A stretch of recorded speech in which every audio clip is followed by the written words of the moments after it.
சீனான் சீக்ரோம்ல கதை ஆரம்பிக்குது. அது ஒரு அமைதியான மர்மமான இடம். அங்கே இளம் மாணவர்கள் பழங்கால போர்க்கலைகளையும் ஆன்மீக சக்திகளையும் கத்துக்குறாங்க. அதுல ஒரு இளம் மென்மையான நல்ல உள்ளம் உள்ள ஆள் இருக்காரு, ஷான்னு பேரு. சீக்ரோம்ல சமையல்காரரா வேலை பார்க்குறாரு. ஆனா அவர் போர்க்கலைகளையும் கத்துக்குற மாணவனும் கூட. ஆனா அவர் அப்பாவித்தனமும் மென்மையான குணமும் அவரை பலவீனமா காட்டுகின்றது. பெரிய மாணவர்களுக்கு அவர் பலவீனமா தெரியுது. அதனால அவரை எப்பவும் ஏளனம் பண்றாங்க, கொடுமை பண்றாங்க, அவமானப்படுத்துறாங்க. ஷானுக்கு ஒரு உண்மையான நண்பர் இருக்காங்க, லிங்கு, ஒரு கண்ணாடி பொண்ணு. அந்த பொண்ணு சந்தோஷமா இருப்பது மட்டும் இல்ல, அவங்க அப்பா டான் பூ என்கிற சீனான் சீக்ரோம்ல பெரிய குரு. சீக்ரோம்ல இருக்கிற மாணவர்கள் எல்லாருமே விசேஷமான சக்தி உள்ளவங்க. சிலர் காத்துல பறப்பாங்க, சிலர் பொருட்களை மனசால தூக்குவாங்க. ஆனா ஷான் சக்தியை நல்லதற்கு பயன்படுத்த வேண்டியவர்கள். சீயானை துன்புறுத்துறதுலேயே சந்தோஷப்படுறாங்க. அவங்க சேட்டைன்னா சீயான் செஞ்ச சாப்பாட்டை உலகத்திலேயே எல்லாரும் பார்க்குற மாதிரி காத்துல தூக்கி போட்டு நொறுக்கி விடுறது. ஒரு நாள் சீயானோட கஷ்டப்பட்டு செஞ்ச சாப்பாடு இப்படி கெட்டுப்போச்சு. அப்போ செக் மாஸ்டர் புயி வந்தாரு. அவரு எவ்வளவு பலசாலி, என்ன மரியாதை உள்ள ஒருத்தர்னா எல்லாருக்கும் தெரியும். அவரு ஒரு கோழி வரட்டை மட்டும் சாப்பிட்டுட்டு சீயானோட சக்தியை சோதிக்க முடிவு பண்ணாரு. ஆனா லிங்கர் உள்ளிட்ட சில மாணவர்கள் சீயானுக்கு தங்களோட சக்தியை பகிர்ந்து உதவி பண்ணினாங்க. ஆனா புயி அவங்க எல்லாரையும் சும்மா தூக்கி விட்டுட்டாரு. அப்புறம் லிங்கர் சீயானை பிராக்டிஸ் பண்ண வைக்கிறாங்க. மனசுல கவனமா இருக்க, மூச்சை கட்டுப்படுத்த, இயற்கையோட சக்தியோட இணைஞ்சு இருக்க கத்துக் கொடுத்தாங்க. சரியான வழிகாட்டுதல் இருந்தா சீயான் தன்னோட மறைஞ்சு இருக்கிற சக்தியை வெளிக்கொண்டு வரலாம்னு லிங்கர் நம்பினாங்க. பிராக்டிஸ் பண்ற போதுதான் ஒரு அதிசயம். சீயானோட நெக்லஸ் ஒளிர ஆரம்பிச்சு அப்படியே சக்தி ஓட்டமே கலைஞ்சு போச்சு. சீரியஸா சொல்றேன், சான் சுருண்டு விழுந்து நினைவு தெளிஞ்சு போச்சு. லிங் ஏர் உடனே சந்தேகம் வந்தது. இரு சக்திகள் சண்டை போடுற மாதிரி உணர்ந்தாங்க.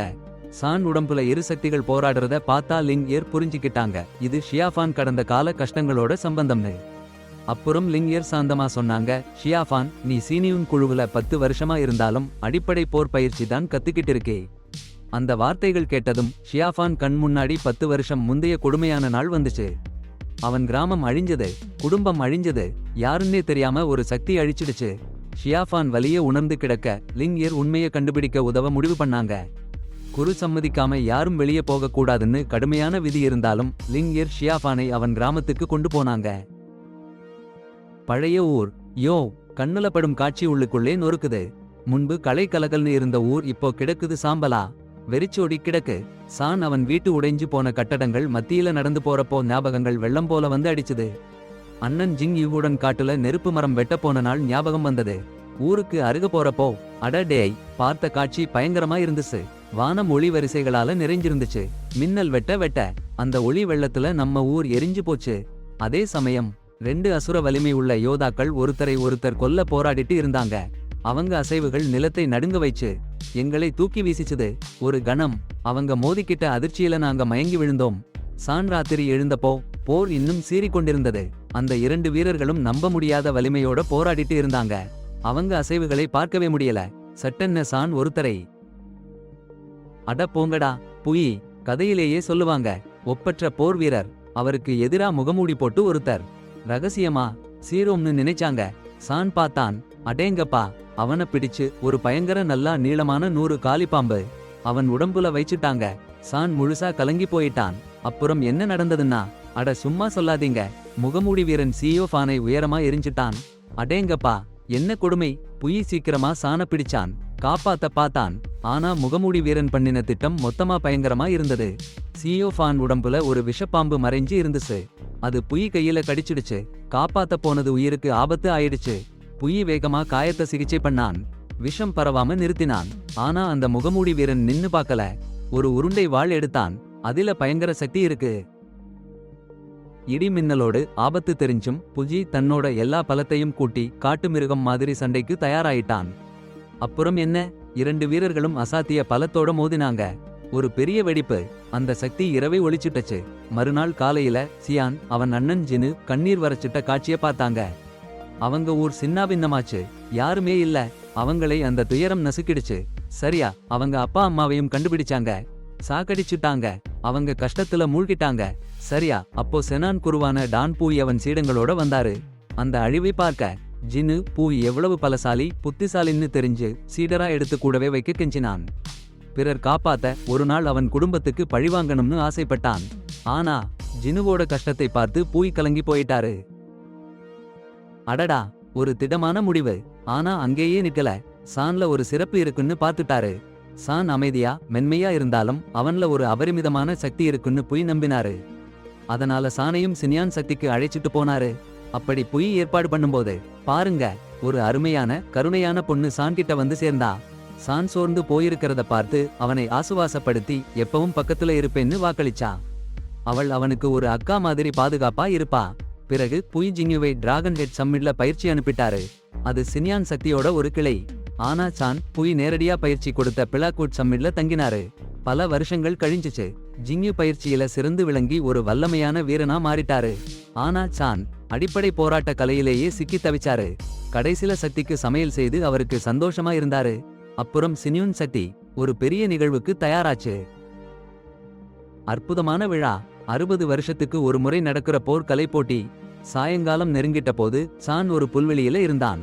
சில மூத்த மாணவர்கள் கூப்பிட்டுட்டு போனாங்க. அங்கே ஃபோனி சிகரத்திலிருந்து வந்த சுஷுவும் பல கிளைகள்ல இருந்து வந்த மாணவர்களும் இருந்தாங்க. எல்லாரும் ஒரு பிரபல அழகி சாவோ சிகரத்திலிருந்து வந்த டாலண்டட் மாணவி ஷ்வேய பார்க்க கூடியிருந்தாங்க. அவங்க எசிடமெண்ட்ல மாணவர்கள் ஒன்னோட ஒன்னு தள்ளிக்கிட்டு நல்லா பார்க்க போட்டி போட்டாங்க. சான் நடுவுல சிக்கி வெளியே தள்ளப்பட்டான்.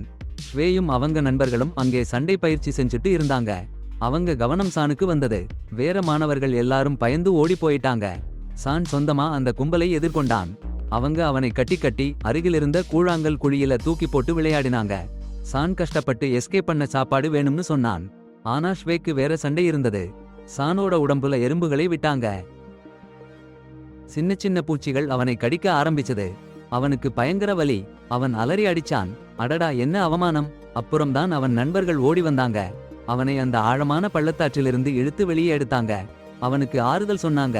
சரி, இப்படி பண்ணலாம்னு ஒருடியா பெரிய தொட்டியில சூடான தண்ணி ஊத்தி அவனை அதுல போட்டு அந்த பூச்சிகளை நல்லா கழுவி விடலாம்னு நினைச்சாங்க. அப்பத்தான் லிங்கர் வந்தா. நில்லுங்க நில்லுங்கன்னு கத்திட்டு அவனை தண்ணில போடாதீங்கன்னு சொன்னா. உடனே அவன் சருமத்துல ஒரு மருந்து தடவினா. அவன் சருமம் சரியாயிடுச்சு. அவ சிகிச்சை பண்ணும்போது அவங்க கை அவன் கண்ணத்தை ஒட்டியது. அவனுக்கு உள்ளுக்குள்ள ஒரு அற்புதமான உணர்வு. லிங்கர் மேல அவனுக்கு காதல் வளர்ந்துட்டது. அடுத்த நாள் காலையில அவன் ஒரு அழகான ஏரியோரத்துல இருந்தான். லிங்ஜுவான் என்னும் ஒரு பெரிய நீர் நாகத்தை உணவு கொடுத்துட்டு இருந்தான். அந்த நாகம் தன்னில சந்தோஷமா ஆடிக்கிட்டு இருக்கு. அவன் மனசு முழுவதும் லிங்கர் தான். அவன் அந்த நாகத்திடம் லிங்கர் மேல உள்ள காதலை மறைமுகமா சொன்னான். அவள் என்ன பண்ணுவாளான்னு யோசிச்சான். அவன் அவள் கிட்ட அவன் மனசுல இருக்கிறத எல்லாம் சொல்லணும்னு நினைச்சான். ஆனா அதிசயம், லேக்ல அவள் வந்து சேர்ந்தா. புய் அறையில இருந்து சீக்ரெட்டாக எடுத்து வந்த மார்ஷல் ஆர்ட்ஸ் புஸ்தகத்தை அவன் கிட்ட கொடுத்தா. அந்த புஸ்தகத்தை நல்லா படிச்சா டூர்னமெண்ட்ல நல்லா பெர்ஃபார்ம் பண்ண முடியும்னு சொல்லி அவனை என்னைக்குறாச்சா என்கிற மாதிரி இன்ட்ரெஸ்ட் பண்ணா. அவள் சப்போர்ட்ல சந்தோஷப்பட்ட சியாவுன் அந்த புஸ்தகத்தை வாங்கிட்டு உடனே தியானம் பண்ண ஆரம்பிச்சான். உள்ளுக்குள்ள இருக்கிற சக்தியை கண்ட்ரோல் பண்ண முயற்சி பண்ணான். ஆனா அந்த பழைய பிரச்சனை திரும்பி வந்தது. அவன் போட்டு இருந்த ஸ்டோன் நெக்லஸ் ரியாக்ட் ஆரம்பிச்சது. அவன் உள்ளுக்குள்ள இருக்கிற எனர்ஜி கலங்கி போச்சு. இது அவனுக்கு லிங் அவன் ட்ரைனிங் பண்ண முயற்சி பண்ணின நேரத்தை ஞாபகப்படுத்திச்சு. அவன் கடந்த கால கஷ்டங்கள் அவன் மனசுல வெள்ளம் போல வந்தது. அவன் வீடு எப்படி நொறுங்கி போச்சுன்னு, அவன் நண்பர்கள் எல்லாம் எப்படி சாக போச்சுன்னு. புயி கிட்ட சந்திச்ச அந்த நல்ல நேரம் அவனுக்கு ஞாபகத்துக்கு வந்தது. புயி அவன் வீடு நொறுங்கி போன அப்புறம் அவனை சந்திச்சான். புயி அவனுக்கு அவன் உள்ளுக்குள்ள இருக்கிற சக்தியை பகிர்ந்து கொடுத்தான். அதுல ஒரு ஸ்பெஷல் ஸ்டோன் கொடுத்தான். அதோட நேம் பிளட் சக்கர் ஸ்டோன். புஜி ஷான் கிட்ட கல்ல ஆழமான பள்ளத்துல வீசுன்னு சொன்னான். ஆனா ஷான் அந்த கல்லை வைச்சிட்டான். நேரம் போக போக அந்த கல்லால அவனோட போர்க்கலை பயிற்சி தடைபடுதுன்னு ஷான் சந்தேகப்பட்டான். உண்மையான காரணம் வேற. அவனுக்கு கிடைச்ச பயிற்சி முறைகள் ஒண்ணுக்கு ஒன்னு எதிர்மாறா இருந்துச்சு. புஜி சொன்ன விஷயமும் பூ சொன்ன விஷயமும் முற்றிலும் வேறுபட்டது. சியோஃபான் 2 விதமான சக்தியையும் சமப்படுத்த முடியாம போனதுனால அவன் வேற யாரையும் விட நிறைய பின்னுக்கு போயிட்டான். புஜியோட சொல்லை ஞாபகம் வச்சு ஷான் அந்த கல்லை எரியணும்னு முடிவு பண்ணினான். அவன் அந்த பள்ளத்திற்கு ஓடிப்போனான். ஆனா அவன் போறப்போ ஒரு சேட்டைக்கார குரங்கு தோன்றிச்சு. அந்த கல்லை பறிச்சுக்க முயற்சி பண்ணுச்சு. ஷான் அந்த குரங்கோட போராடினான். ஆனா அது அவனை விடாம துரத்திக்கிட்டே இருந்துச்சு. அந்த அவ்லாவில் ஷான் தடுமாறி ஏரியில விழுந்துட்டான். தண்ணியில பாடுபட்டப்போ ஏரியோட அடிப்பகுதியில ஒரு ஒளிர்ந்து நிற்கிற குழியை நோக்கி ஒரு விசித்திரமான சக்தி அவனை இழுத்தது. அவன் அட போங்கடா. ஒரு நிமிஷம் சுழியிலே மாட்டி போற மாதிரி இருந்துச்சு. கல்லு திடீர்னு ஜொலிச்சு அவனை மேல தூக்கி போட்டுச்சு. ஆனா சந்தோஷம் நீண்ட நாட்களுக்கு இல்ல. குரங்கு காத்திருந்துச்சு. கல்லை பிடிக்கணும்னு கடுமையா முயற்சி பண்ணுச்சு. சீரா போராட்டம்.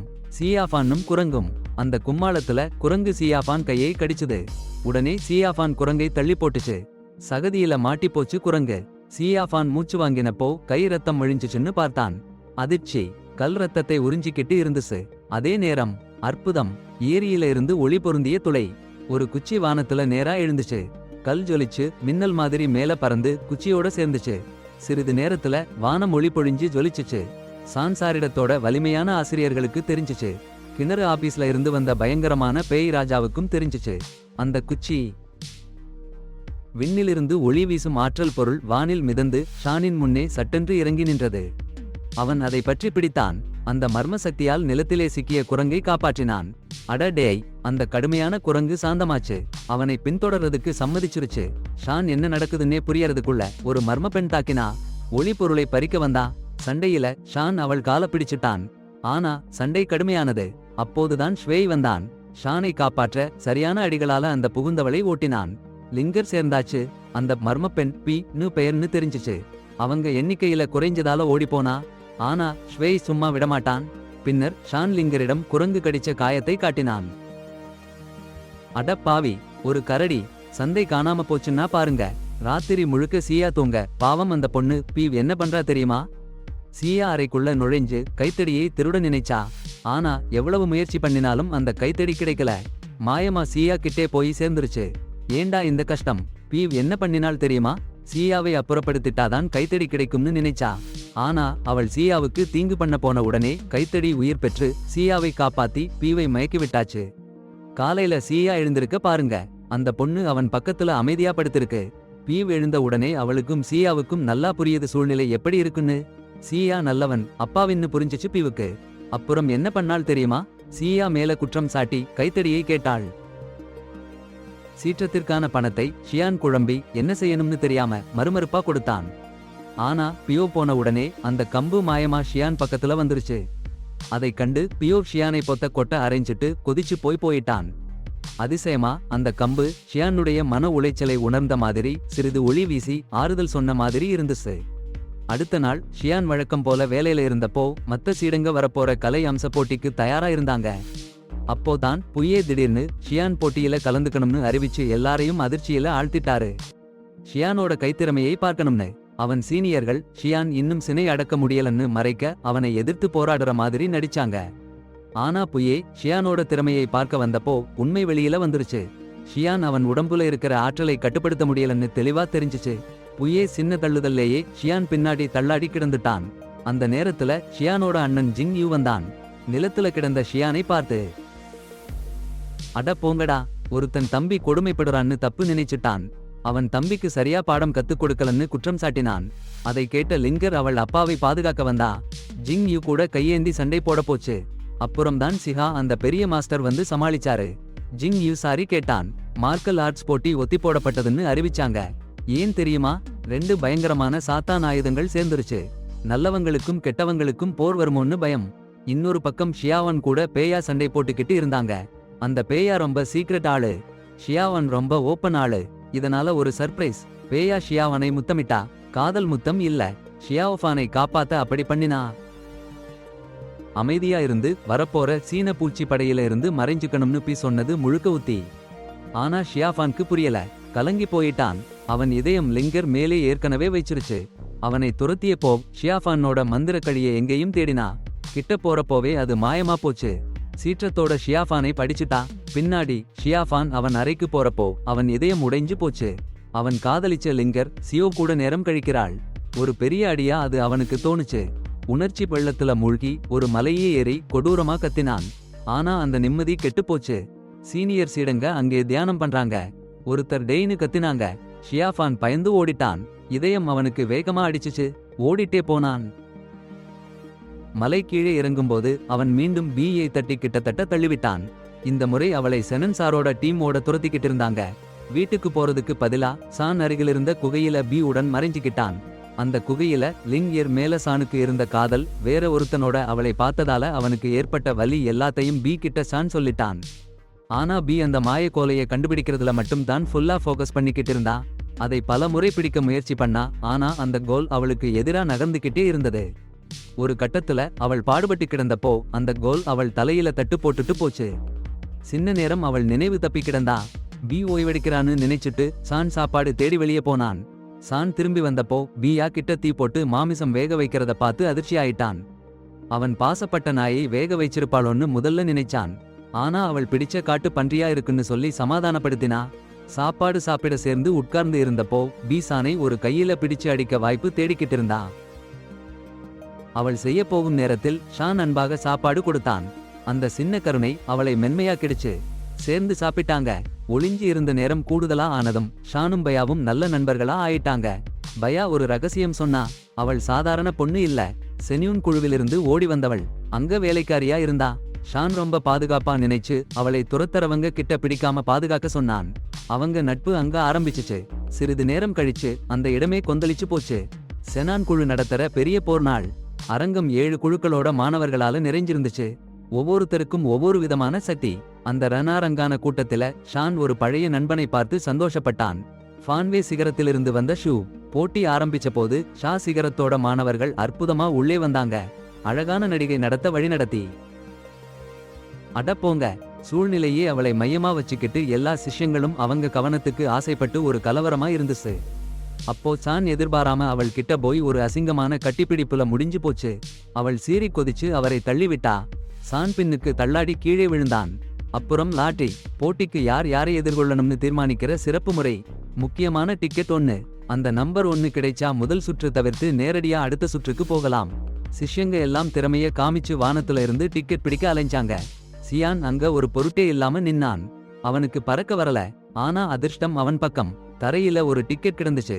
அதை அவன் எடுத்தான். அப்போ அவள் வந்து அவன் டிக்கெட்டை அவள் டிக்கெட்டுடன் மாத்திட்டா. அவளுக்கு நம்பர் 1 கிடைச்சிருந்துச்சு. ஆனா அவளுக்கு சாதாரணமா போக ஆசை இல்ல. அதனால அவள் சானுக்கு கொடுத்தா. விஐபி ஸ்டேட்டஸ் கிடைச்ச சான்.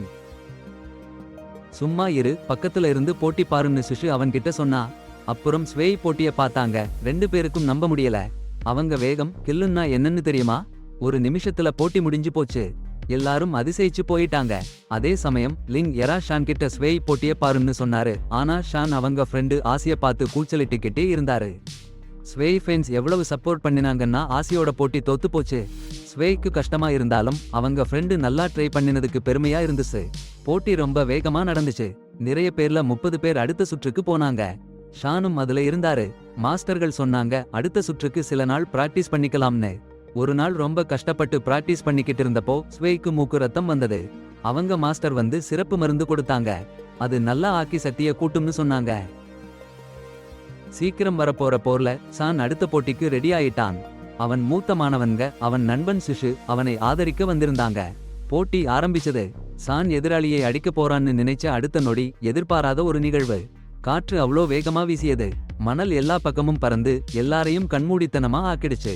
மணல் அடங்கின தருணம் சான் எதிராளி நிலத்தில மயங்கி விழுந்து இருந்தான்.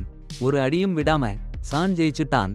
அடுத்த சுற்றுக்கு போயிட்டான். பிளாக்வுட் சம்மிட்ல சூழ்நிலை சோகமா இருந்துச்சு. லிங் தவிர எல்லா மாணவன்களும் போட்டியில தோற்று போயிட்டாங்க. ஆனா சான் 3வது சுற்றுக்கு போன செய்தி கேட்டதும் அங்கே உற்சாகம் வெடிச்சு போச்சு. எதிர்பாராத விதமா சான் இவ்ளோ தூரம் வந்திருக்கான்னு எல்லாரும் சந்தோஷப்பட்டாங்க. அடுத்த நாள் ஒரு முக்கியமான போட்டி நடக்க போகுது. சான் அவன் அண்ணன் ஜினுவை சந்திக்க போறான். அந்த நேரத்துல ஜினு சியா ஃபேன் ஜிங்குவை எளிதா வென்றுடுவான்னு நினைச்சாங்க. சியா ஃபேன் ஒரு பலவீனமான போராளின்னு எல்லாரும் நினைச்சாங்க. ஆனா அந்த மாயக்கழியால சியா ஃபேன் அசுர போர் பண்ணினான். ஜிங்குவை பல தடவை தூக்கி வீழ்த்தினான். எல்லாரையும் ஆச்சரியப்படுத்திட்டான். பார்வையாளர்கள் சிரிச்சாங்க, கேலி பண்ணாங்க.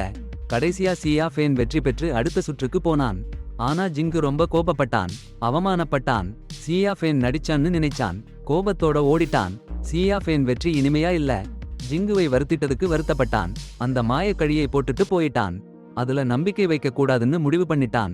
அடுத்த போட்டியில ஸ்வேய் லிங்கோட போராடினான். கடுமையான போராட்டம். கடைசில ஸ்வேய் ஜெயிச்சான். சியா ஃபேனோட திடீர் முன்னேற்றத்தை பார்த்து பூட் கவலைப்பட்டா. அவன் சக்திய பரிசோதிக்கணும்னு நினைச்சா. ஆனா பரிசோதிக்காம சீக்கிரட்டா அவனோட சக்தியை மாற்றிட்டா. அவள் ஆற்றலின் ஒரு பகுதியை சான் மீது செலுத்தினாள். அவனுக்கு மாலை நடக்க போற சவால்களுக்கு ஒரு தள்ளுதல் கொடுக்கணும்னு. அட போங்கடா. ஒரு வித்தியாசமான நிகழ்வு சியாவோ சிகரத்துக்கு இழுத்து போச்சு. அங்கே அவள் சுவி பலவீனமா உதவி தேடி நிற்கிறத பார்த்தான். சான் உடனே உதவி பண்ணினான். அருகிலிருந்த ஆற்றிலிருந்து கொஞ்சம் சிந்திப்போன மருந்தை எடுத்துட்டு வான்னு அவள் கேட்டா. சான் சட்டன்னு கையாலேயே அந்த மருந்தை அள்ளி கொடுத்தான். சுவி சக்தி மீண்டு வர காத்திருந்தப்போ அவள் சான் கிட்ட அவள் வாழ்க்கையில என்ன லட்சியம்னு சொன்னா. அவள் குருவும் செனியன் பிரிவும் மேல ரொம்ப அர்ப்பணிப்பு உள்ளவ.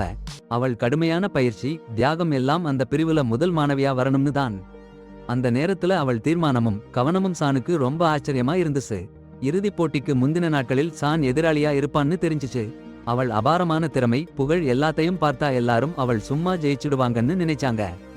ஆனா சான் தன்னோட முழு ஆற்றலோட போராடணும்னு தீர்மானிச்சான். அவன் குருவும் கருப்பு பிரிவு மாணவர்களும் பெருமைப்படணும்னு. சிகரம். அவன் மேஜி காத்தானை முன்னாடியே வீசி போட்டுட்டானே. சீறி கிழிஞ்சு ஷான் போராடிட்டான் ஸ்வை அட்டாக்கை எதிர்த்து. ஒரு முடிவுரையான வெட்டு போட போறா மாதிரி இருந்துச்சு. அப்போதான் அந்த மேஜி காத்தான் திரும்ப வந்துருச்சு. ஷியாஃபனை காப்பாத்தி காயங்களையும் நீக்கிடுச்சு. அந்த காத்தான் ஷியாஃபன் ரத்தத்திலிருந்து சக்தியை வாங்கி இன்னும் பலமா ஆயிடுச்சு. எப்போதும் இல்லாத அளவுக்கு. அந்த காத்தானோட உதவியால ஸ்வையை சும்மா தோற்கடிச்சிடலாம். ஆனா மரியாதையா நியாயமா நினைச்சு அவன் அந்த காத்தானை யூஸ் பண்ணல. ஸ்வை அவன் நல்ல நோக்கத்தை புரிஞ்சுக்கி அவளோட வாளை சீத போட்டுட்டா. ஆனா அவளோட முந்தைய அட்டாக்குல ஷானுக்கு நிறைய காயம் ஆயிடுச்சு. அவன் உணர்வு இல்லாம கீழே விழுந்துட்டான். சீனான் செட் மாஸ்டர்ஸ் அந்த போட்டியை பார்த்து சந்தேகப்பட்டுட்டாங்க. அந்த காத்தானோட அபரிமிதமான பவர் பார்த்து Shan forbidden demonic martial arts use பண்றானோன்னு நினைச்சிட்டாங்க. அந்த காத்தான் சீரியஸா?